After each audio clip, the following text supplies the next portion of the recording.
Let's move that one. So let's talk about. I missed you guys yesterday, but Monday we talked about the definition of try, determination, and faith, and what that means and what that looks like, and why that's important. But today I want to talk about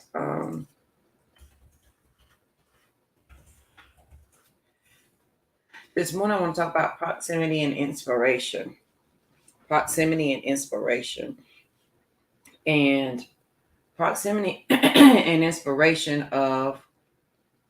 So I want to put it in the context of the proximity of the power that you're connected to, the proximity of the people that you're connected to, the proximity of whatever you can reach out and touch, and how that is impacting your life, how that's changing your life in this moment, right? How is that? How is what you're able to touch and see, the things that are close to you, how are they impacting your life, right? And when we start to look at what's close around us and what's impacting our life, um, and proximity means nearness in space, time, and relationships. So, what is near us in time, space, and relationships? That's the definition of proximity. So, when I stop to look at what is near me, right? What is um, connected to me? Is there power connected to me, or are there other problems that are connected to me? So when we talk about proximity and inspiration, in the proximity of JoJo, what is attached to me? What is the power that is attached to me? And me being a power source, what am I attached to? So when we look at the proximity of things, what is near you? What is in that space, time, or relationship that is impacting you in that moment? Now I want to talk about, we understand proximity, but now let's talk about inspiration. And I put these two together because I want us to have a connection of what inspires us and what's close to us. If you've struggled and worked hard your entire life, then you will begin to assume that the only way that you can be inspired into action is if you have a problem. If you have a problem, then you can be inspired to take action to do something different about where you are, where you're living, what you're doing, about a relationship, about a person, place, a thing. But if you don't have that problem there, you're not inspired. Meaning, if I don't feel my back against the wall, if I don't feel my back against the wall, if I don't feel that pressure, then I'm not fixing to do anything about it, because there's nothing to draw my attention. There's nothing in the proximity of me that is saying, JoJo, pay attention to this. There's not a problem there for me to see. Nothing is going wrong. I'm not hurting. I'm just relaxed. I'm chilling. Which, when you start to look at the things that's in your proximity and you evaluate life, that can be a good and a bad thing. It could be a good thing because you've done the work and you're cruising. Or it could be that you've gotten comfortable in the crazy, or you've gotten comfortable dealing with that same problem. You've adapted the problem. It's now become part of your lifestyle. So your inspiration, what drives you to action? And for a long time, for me, what drove me to action was a problem. From, leaving an abusive marriage, to doing all the things. There was always something. There was always a problem that was inspiring me to action. Well, what happens when there's no problem there to inspire you into action? Now what do we do? What does that look like then?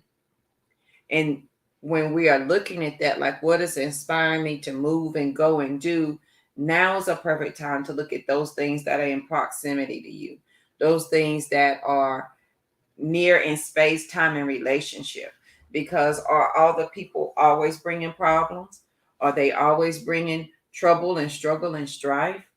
What is the power of you in the proximity of those things around you? What does that look like for you? What does it look like and what does it feel like? What is in proximity to you? What is connected to you? And what are you connected with? Because that's important. It's very important. And you have to think about that. So what is inspiring you and what is inside of the proximity of you?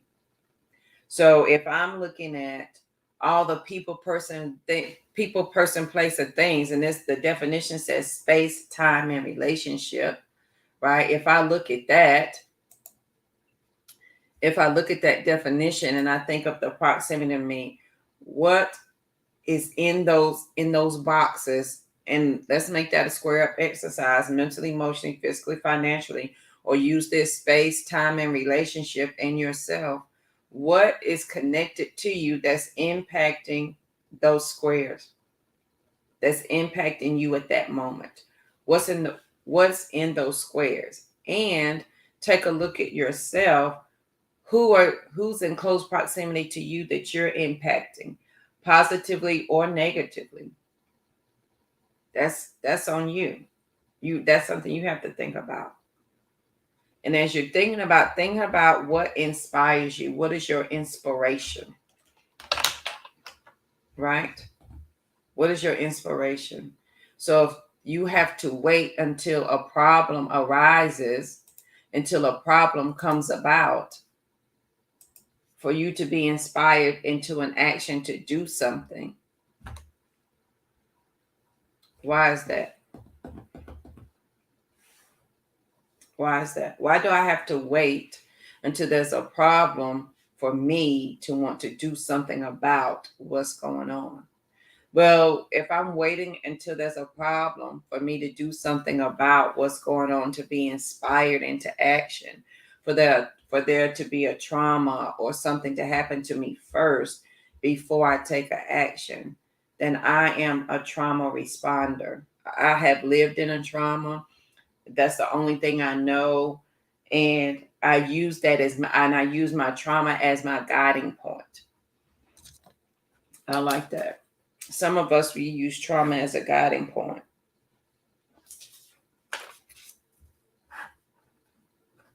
And why is that?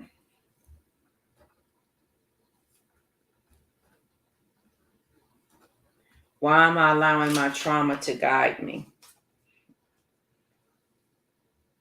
Because that's important.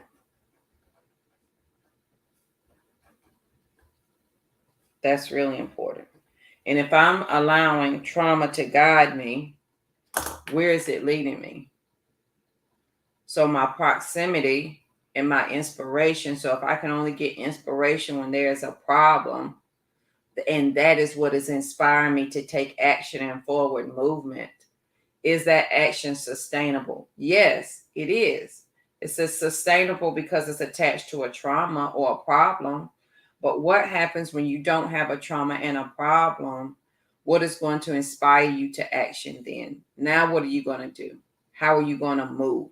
How are you going to move things around if there's no inspiration for you to do so? So take a look at the proximity of the things that are around you. What is close to you? What is attached to you?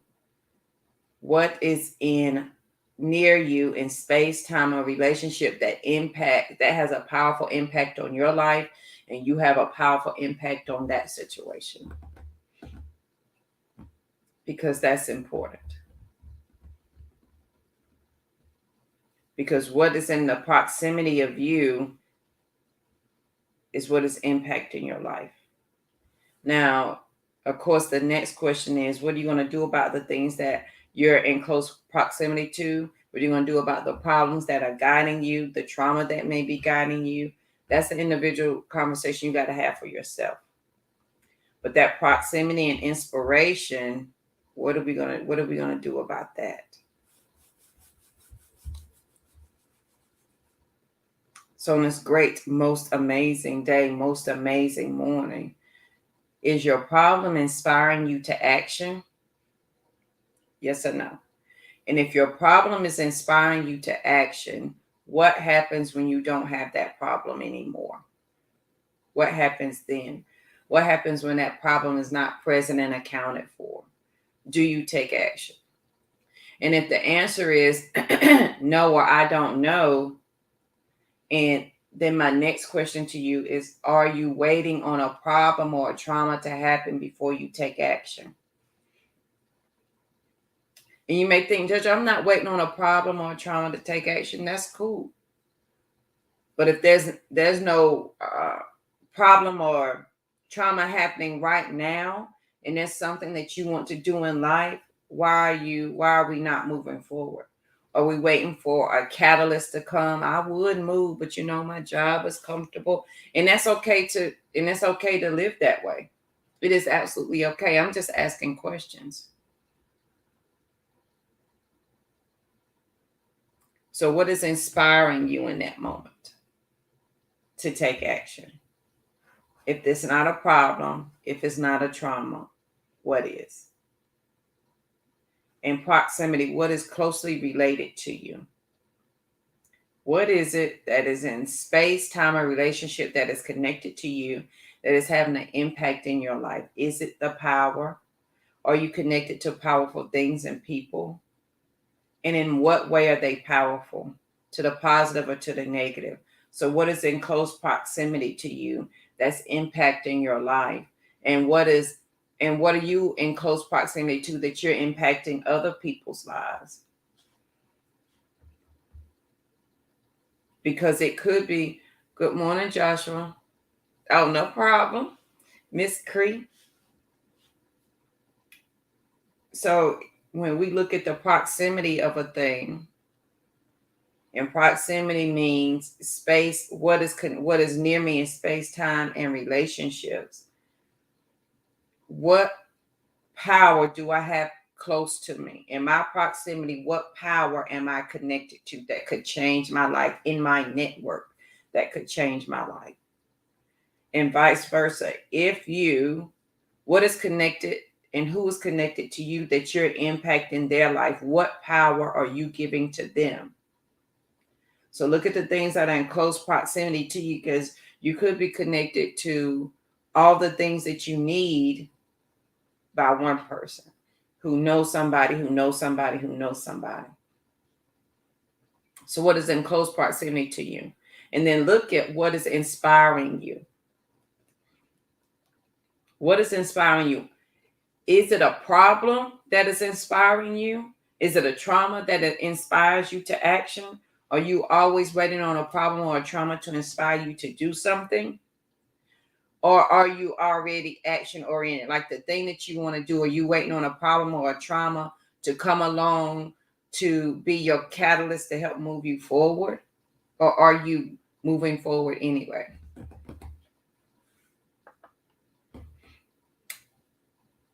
Thank you, sir. Aren't they cute? So on this great morning, look at the proximity of people that you're connected to. Space, time, and relationship. And then look at how you're impacting their life and how they're impacting yours. How are you impacting the space around you, the proximity around you, things that are connected to you? How are you impacting that time, that relationship, that space, the atmosphere?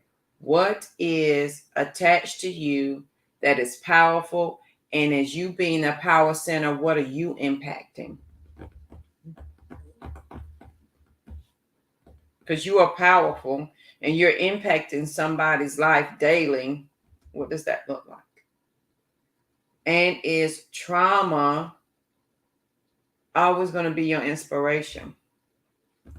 Not saying it can't be, or it's not a great catalyst. I'm saying for your everyday, what is moving you into action? Because sometimes we always need trauma to help us move forward or to be the catalyst for our action. But what if there's no problem, there's no nothing, but a change needs to happen, action needs to happen?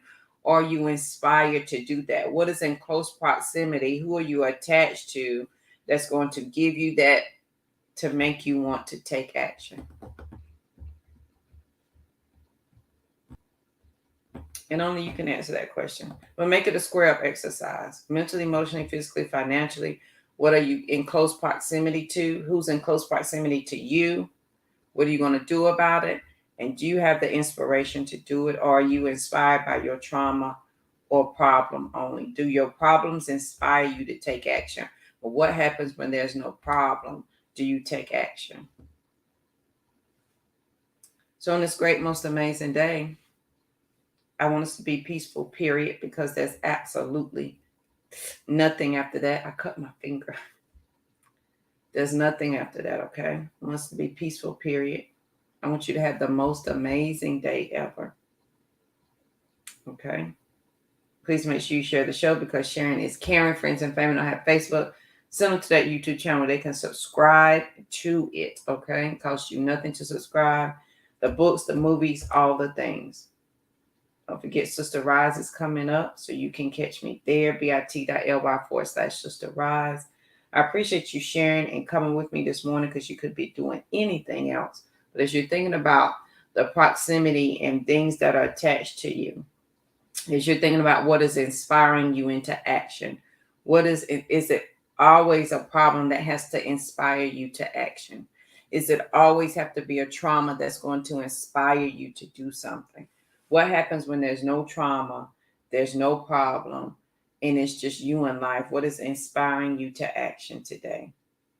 And then take a minute to look at what is in close proximity to you. Okay? What is attached to you in space, time, or relationship that you're impacting and it's impacting you, and how and why? Because that's important. So, hope you guys have the most amazing day. Please be peaceful, period, because there's nothing after that. And I'll see you guys here bright and early tomorrow morning. Have a good one.